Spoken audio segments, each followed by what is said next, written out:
नहीं जुलना सो कौन बस उन जो ना पिंडी दे कल हमारी फ्लाइट ही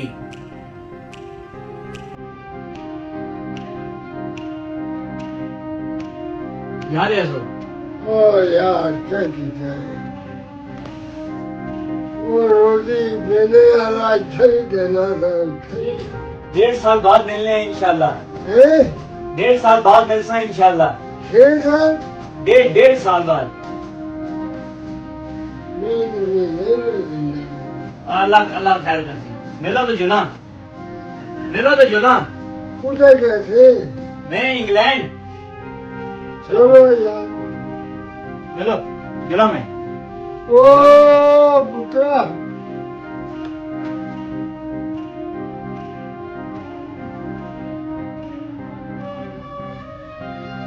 ओ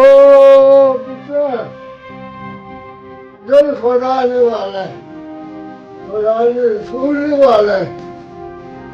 अल्लाह कहीं ना पूरी जानी तो मिला वे मरिए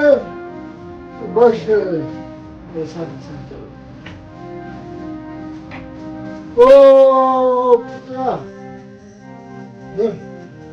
दिल पुत्रा बेव बेव सुन बेव अल्लाह ने नाम उठा